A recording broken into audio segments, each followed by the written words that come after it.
Ladies and gentlemen, as promised, God bless you. We are live once again this afternoon and glad you're tuned in to be here with us. We earlier today spoke with the head of the Service Employees International Union. Um, be sure to check that out. That's still on our social media this afternoon, this evening. We're honored to speak with Moms Rising in the person of no stranger, Monifa Bandele. We've got to talk about this reproductive justice. And as Monifa was saying to me just before we came on, it's not a great topic. It's an uncomfortable one. In fact, it's a horrible one. But we got to talk about it so we know what's at stake in this hour, and we can actually put names and faces. So I don't know what y'all think we playing. Right. Monifa said earlier when this first happened that Black women were going to be disproportionately impacted by the Dobbs decision.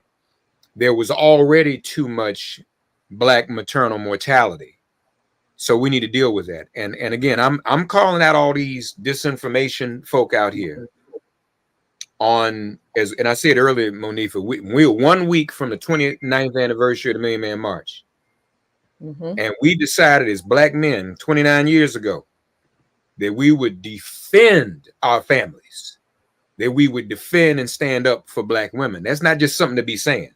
And that's not just about folk in your immediate circle. All right. So I want folks to kind of draw near and go get a loved one, go get somebody else, go get a coworker. Y'all need to hear this. Monifa's about to put some facts to some of these things that have been happening. First of all, Monifa, welcome back to Make It Plain. Thank you. Thank you for having me on again. It's a pleasure to have you as always. So first of all, people have been hearing this name, Amber Thurman, That's right. and I don't know that her story has gotten as much press as some of the white women who have been victims of this, and we always know reasons for that.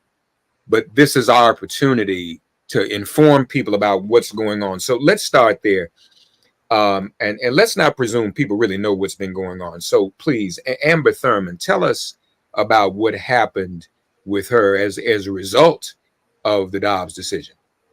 Absolutely. As soon as the Dobbs decision went into place, you had states around the country that immediately put in place abortion bans. And you have places like Georgia, where Amber was, that put in place a 6-week abortion ban. Now, everyone out there, who has a uterus knows that oftentimes you don't even know you're pregnant by 6 weeks, right?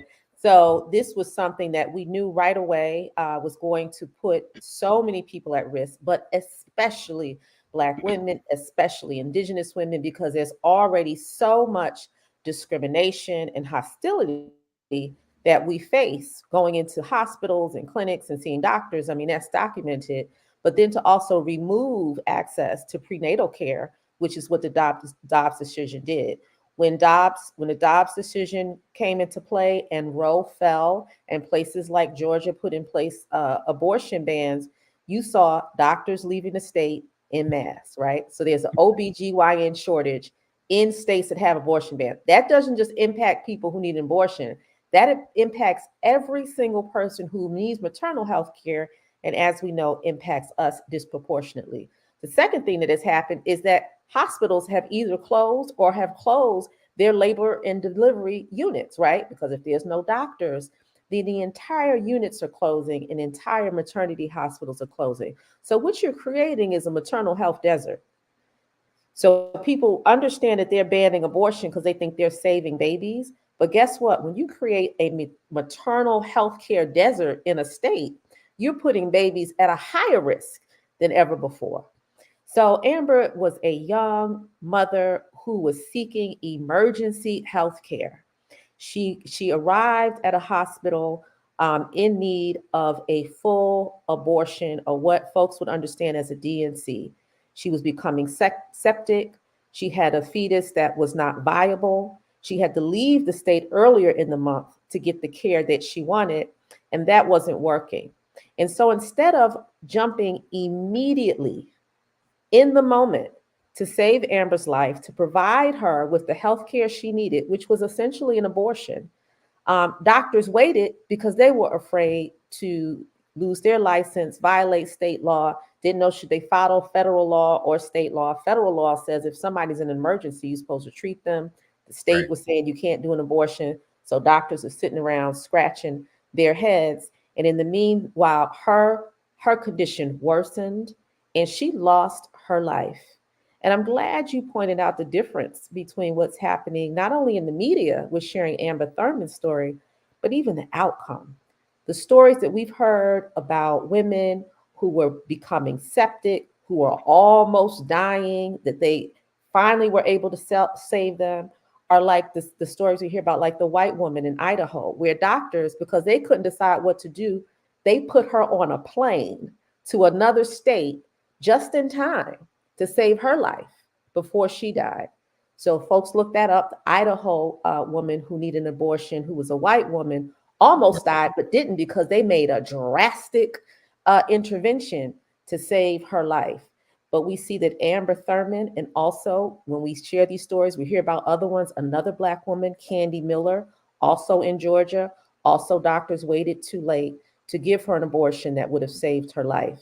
So what we find is that certain people get further in crisis, further in jeopardy from these things, and we often face the ultimate price when we are denied health care because there's not that urgency to save our lives, even when there's this crisis or this conflict of state and federal law. So Amber's story is an important one for people to really research and take it with them to the ballot box. Yeah, yeah. No, we need to know about that. And thank you for sharing that. But now at the same time, we've had several incidences here and around the country, particularly here, even in New York, in the five boroughs, where we're not necessarily talking about an emergency abortion, but just the maternal mortality itself, correct? That's right. So these things are connected. And I want everybody to pay attention to this. First of all, if you look at the states that have abortion bans in place, they have the highest rate of maternal deaths, period. The numbers don't lie. It's places like Georgia, Louisiana, Texas. So there's a direct connection to reducing the access to reproductive health care in any way and the impact it has on maternal health and even infant health. They also have higher rates of infant mortality, right? Right. And then you're layering this on top of a maternal health care system that's already in crisis, right? So here you have, regardless of abortion bans in place, Black women and Indigenous women are suffering at a greater amount from maternal mortality and maternal morbidity in the wealthiest, one of the wealthiest nations in the world, and in sometimes in one of the most wealthiest cities in those nations. You and I live in New York City. Right. I'm in Brooklyn, New York, and a mile from my home is Woodhull Hospital. Now, Woodhull Hospital is our Health and Human Services hospital. It's the public hospital for folks who live in Bed-Stuy and Bushwick and Brownsville, all my neighbors. This is the public hospital that folks are able to go to. And 3 times in a row, 3 times in as little time as 3 years, perfectly healthy young Black women have not survived childbirth. We just had a young woman, Bolivine Garcia, a Black woman, Garifuna from Honduras, who passed away just a few days ago at Woodhull Hospital. Someone who her family repeatedly took her to that hospital saying there's a problem. She's in pain. She's vomiting. She's not able to keep everything down. And it was not taken seriously. Oh, she's fine. Oh, this, that, and the other. And we have lost this young mother. And we see those stories over and over again. So in some states where we are, we can't access the care we need because the abortion bans have doctors not treating us or have hospitals closing. But nationwide, Black women's pain is ignored. We're not having access to quality and caring maternal health care. And when you put those things together, I mean, we're in a crisis and we really do need to be ringing the alarm. Are any of these deaths undergoing any type of investigation? Yes, what we find is that, particularly here in Woodhull, After the second death, now, Bolivine Garcia is the third. A doctor was fired, right? The surgeon was fired, but we don't see systemic changes happening at the hospital, and we don't see the policies nationwide that we need. Here's some great things that are happening in New York City that Black doulas and activists have pushed for. One is for Medicaid reimbursement for doulas and midwives, right? We need to have a prenatal team that comes from our community, that looks like our community, right? That cares for us through the whole maternal, prenatal, and postnatal process. And a lot of times, while Black women were the original midwives and doulas, remember, we were midwives and doulas for everybody in the whole country that was pregnant. Once that became more commercialized and hospitalized, then midwifery was outlawed. And now only the people who are wealthy have access to have midwives and doulas. So folks on the ground are pushing for everyday sisters to have access to midwives and doulas and even be able to cover it through Medicaid reimbursement. So these are good things that are starting to push through the system. But, we have a long way to go, and we have to pass this maternal health momnibus that we've been waiting on for the past 3 years.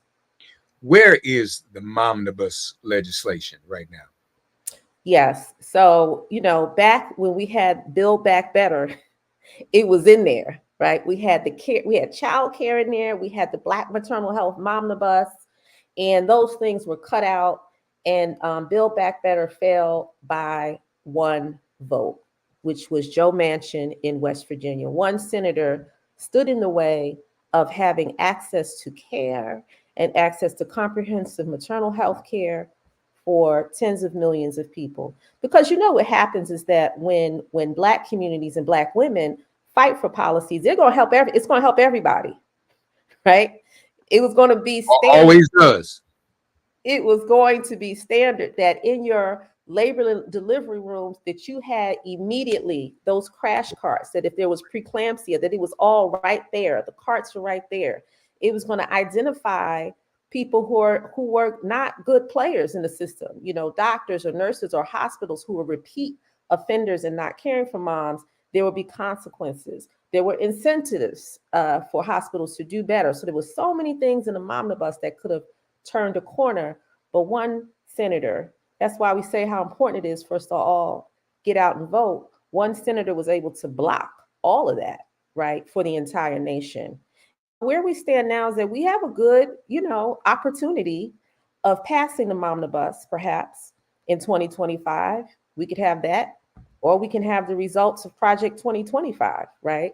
And if you look at Project 2025, while it doesn't say it's going to ban abortion or take money out of maternal health care, what it says is it's going to prioritize fetal personhood.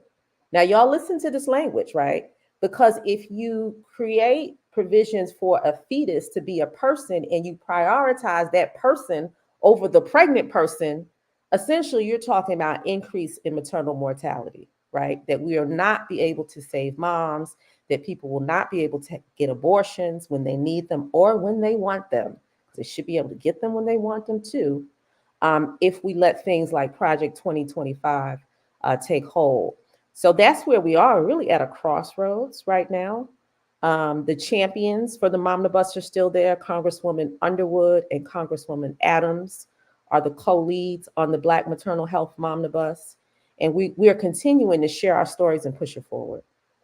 You all hear what our sister's saying. If you are making a case for fetal personhood, that usually means a threat to the life of the mother in many of these medical situations. Absolutely. So people gotta say that's that kind of that trick word, pro-life. Mm-hmm. Pro-life ain't got nothing to do with the life of the mother, particularly the Black mother. That's right. Fetal personhood doesn't have anything to do with the personhood of the mother. That's particularly right. the Black mother. So folks we're trying to enlighten you to this. This is what's going on. Now, momnibus what was it? It was in Build Back Better. So we presume, I guess we're saying that the Biden-Harris administration supported that. The Biden-Harris administration supported it. It failed as a total Build Back Better. Right. Due to one senator. Like you Senator. said, I keep telling people when they say, "Oh, how the Senate lines up, what does that really matter?" Let me tell you. Yeah, and no good Joe Manchin has Kamala Harris, since she's been the presidential nominee. I've heard her mention the issue of Dobbs and Roe and maternal mortality. Has she put words on resurrecting momnibus? Yes, absolutely. She's made a complete commitment to maternal health equity, right, in the United States. And we know that means attacking the Black maternal health crisis. And she's also made a commitment, a strong commitment. I think it was just this past weekend on Saturday, to sign into law a protection for abortion access nationwide. So these are the things that she is committed to, that she has promised, and we need both those things, right? Yes, we need better maternal health care, but you need the access to it all, and which includes when and how many children you go have, right? That's Yeah. why people 50 years ago fought for access to abortion care for moms, because people were dying. Like that's exactly what was happening, right? So so that is what's, if you want to talk about what's pro-life, these people who have fought and won these abortion bans, deaths of mothers and infants have gone up. How are they pro-life? Hmm. Do we know how many lives? Maybe it's too many to even know a number. How many lives have been lost since Dobbs as a result of maternal mortality and no access to abortion? Yeah, sadly, particularly since COVID, maternal deaths have gone up. They hovered somewhere around 900 lives a year, and now we're looking at 1,000 over the past 2 years. So when you tell the stories of Shah Asia Washington at Woodhull, and also Bolivine Garcia at Woodhull, and Christina Fields at Woodhull, I want to say those three young women's names, right? They are a representation of about 1,000 potential moms, who have lost their lives. And then the CDC did a report last year saying that 80% of the maternal deaths in the United States are preventable. That's criminal.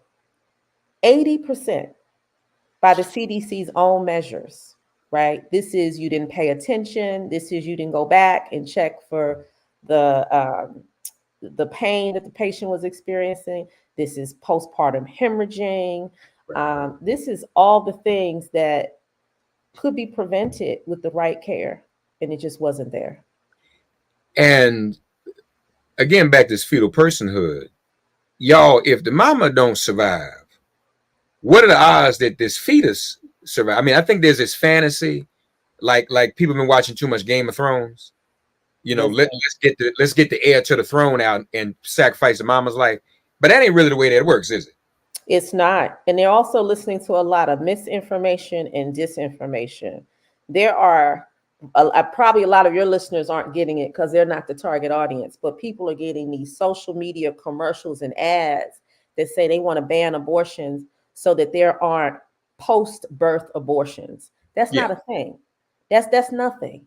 I was just in Milwaukee last week in Wisconsin, and you wouldn't believe the ads that people are getting. People say, "Yeah, I understand, but I just don't believe you should get a full term abortion is not a thing. That's not a term. That's not a real thing.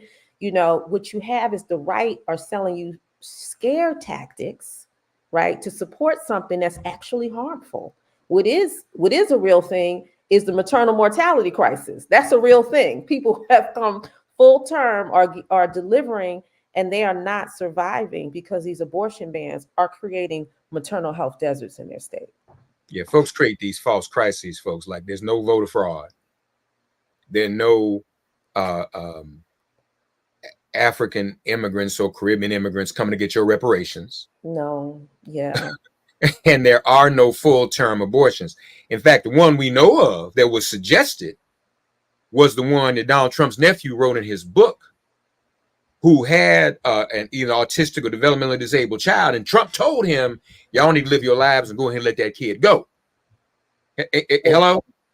So that's what's going on. And don't nobody do that. Nobody talks to anybody like that. But him, the person who's saying that there are these abortions after 9 months, is projecting because he's the person who told members of his own family to, and I don't even know that the kid was hooked up to a machine. So I don't know what he expected them to do. You can't unplug the machine if he's not on a machine. So I think they just want him to kill him. I don't know what he was trying to do. What exactly? What?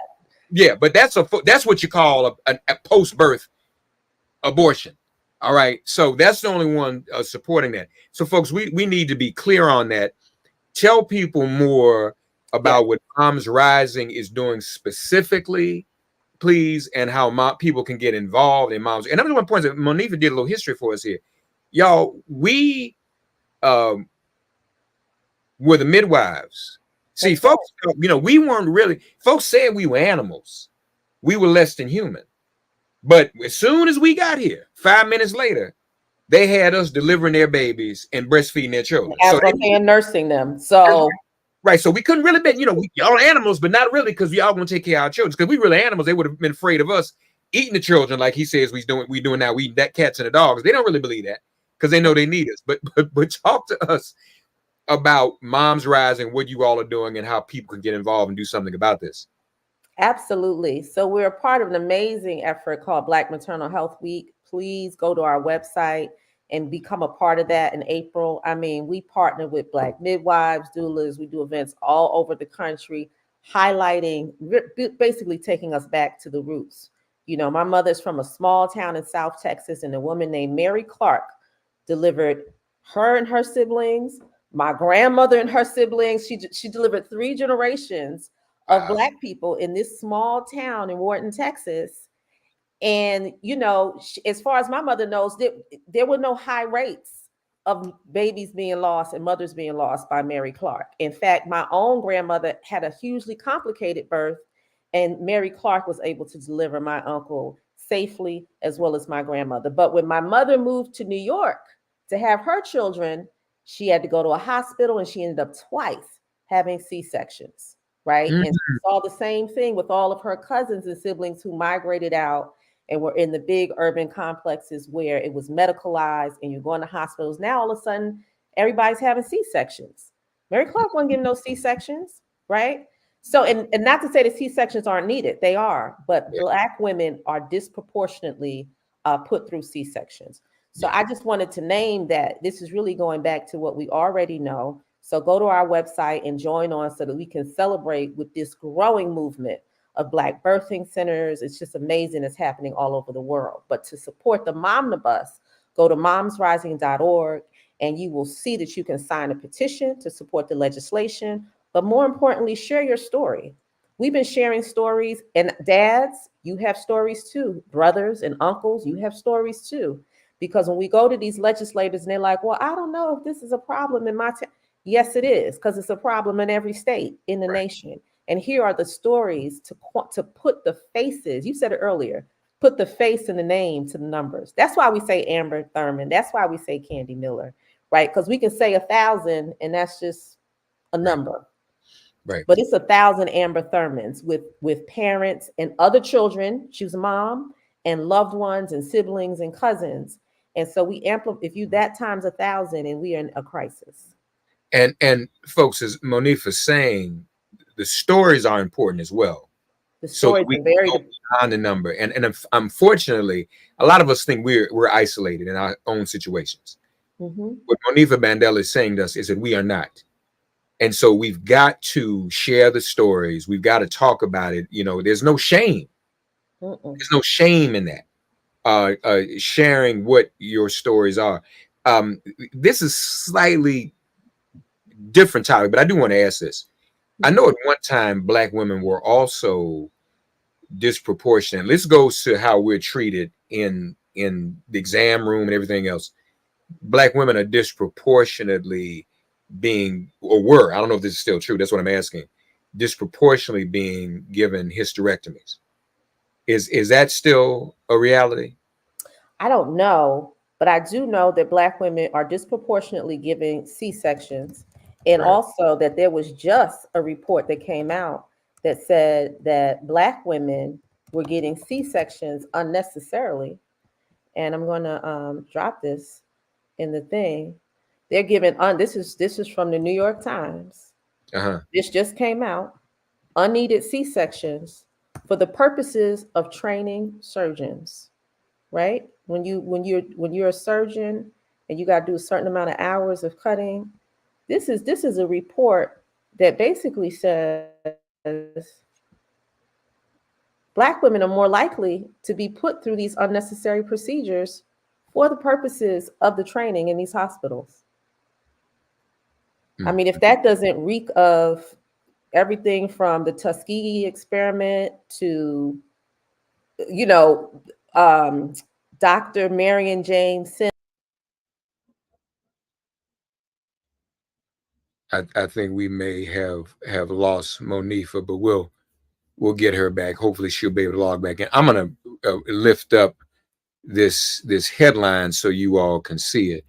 Doctors give Black women unneeded C-sections to fill operating rooms, study suggests. I'm sharing it on the screen so that you all can see that. Hopefully, that's a problem.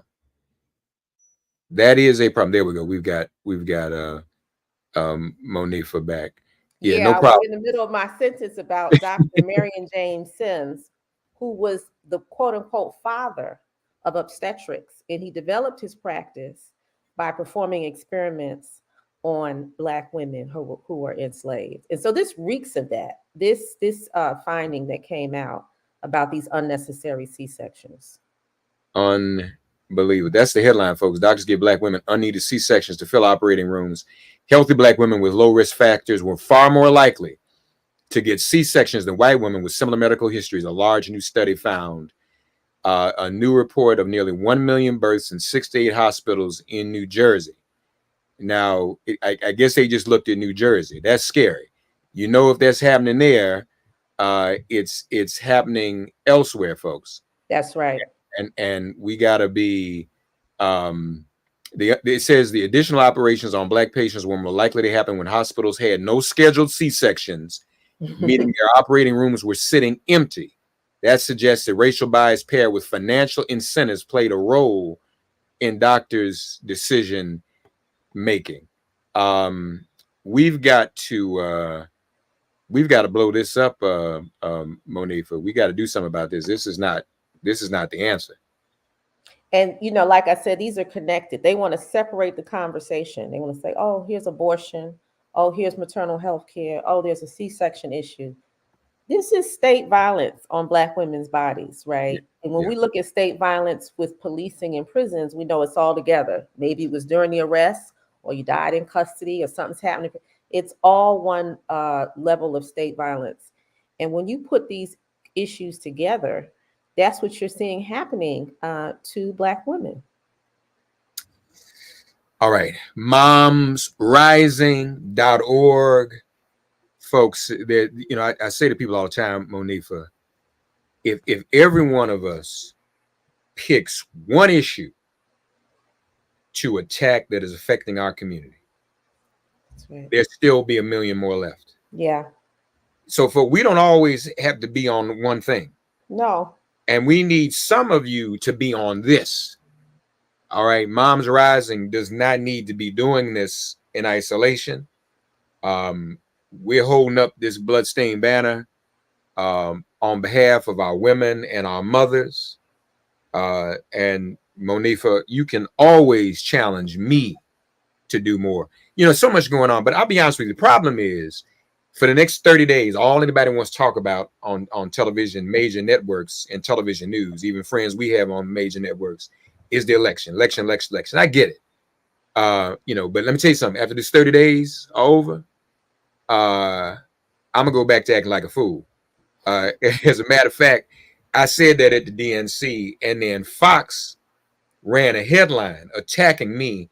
Here's the real agenda, y'all. Mark Thompson said that they just gonna act right for now, and then they're gonna go. Black people gonna go back to acting like a fool after the election. I'm like, and it got no traction because it was just stupid, all out of context. But I mean, I was, being metaphorical. I mean, we gonna be polite. We're gonna all be one band, one sound. We can't have Trump. This is not going to get worse, get better with Trump. But at some point, once we get past this, everybody votes, we do what we need to do. We need to make sure that these stories are front and center year round, and not ignored in these moments. As she mentioned, hey, how many of you all know about Black Maternal Health Week in April? How many of you involved in it? How many of you are partaking in that movement? So please, ma'am, please, sir, this is what we need to do. Momsrising.org. Get involved. We'll share these links with all of our listeners as well about some of these maternal mortality deaths. And again, Monifa, thank you for all your hard work and what you all are doing. And anytime we can lift this up, and anytime I can call other friends in media to get them to lift this up, I'm going to do it. I have a great suggestion. Come on. I think we need to have a dad's panel, because there are Black men who are out here who've lost their partners. And I see it as a community of brothers growing. And I'll send the information. But to have a conversation amongst Black men about the Black maternal health crisis, I think will be powerful, because it impacts all of us, y'all. A brother, Charles Johnson, who lost his wife, has pulled together Black men to go around and talk about this issue. I think it'd be wonderful. Let's do it. Let's do it. On your show. Let's do that sooner rather than later. Okay. I don't even want to wait on that. I only wait 30 days on that. Let's do that. Because again, we need brothers from this. All these brothers on social media attacking Black women. So that's the new thing now. That we fighting Black women. Black men ain't got no reason to fight Black women. What is that all about? Why are people promoting that? And they're using the sister as the symbol. And let me tell y'all something. Ain't no more STEMI. That's over. That was during COVID. STEMI's gone. Ain't Donald Trump gonna give you no more? I like because of my STEMI. No, that's not happening. We need right here, right now, to decide that we're going to act on our own behalf, vote for ourselves, and vote on behalf of Black women, Black men. And I challenge all Black men to come at me on that, because there's no argument you can make. Here it is right here. Monifa shared it with us in her own voice and in black and white, what it is we're facing, what our women are facing, and the threat that they're under. So folks, let's get let's get into this. Sister, we appreciate you. Look like they might have just froze my screen because I'm talking so much. Yeah, I didn't know if it was just on my end. Your screen is frozen, but it's on mine. It's because you made that point that it's not another STEMI, and then the powers that be froze you. But I mean, I try to tell people the STEMI is over, and the tax increase that Kamala Harris is talking about is not going to impact you. Right. Especially if you got the STEMI. That's just no, that ain't going. Y'all need to let that go. Y'all worried about some doggone tax increase, and that's not going to affect you. You don't make that kind of money, so you good. You don't have to worry about that. We can stand up and do the things we need to do on behalf of our families. And again, I really want to do what you're saying with the brothers. There we go. What you're saying with the brothers and get that panel up. So yeah, please, ma'am, let's do that. Momsrising.org. Monifa, thank you. We don't talk enough, sister. Let's do it some more. I'm ready. All right. Thank you. Thank you. Momsrising.org, y'all. Thank you so much, Monifa. All right. So folks, you heard that. We're gonna get this together. And we need to organize. She says we're gonna have a panel of brothers who've lost their spouses, their significant others to a disproportionate Black maternal mortality. First of all, because that's happening, and then Dobbs is a factor as well. So let's get organized, folks. Let's be about it, okay? Carol and Faye want to remind y'all thinking y'all gonna get affected by the STEMI. Those of you who make over $400,000, most y'all on social media talking about the STEMI. See, if you made $400,000, you wouldn't have got no STEMI in the first place. You would need no STEMI, huh? All y'all running around talking about that and her dad is white. None of that is true. So let that go. Stop allowing mischief makers and propagandists and trolls on social media to divide us. And I tell you again, I'm just going to say it again for those who might have missed it earlier. If you Google the Loch Ness Monster, the Bottomless Snowman, and Bigfoot, you will find some created picture. Over the years, they created pictures of all of them before the internet was even created.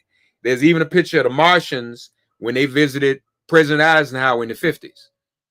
And Dick Gregory told me about that himself because he was supposed to go to the meeting and couldn't make it. All right. So that's out there.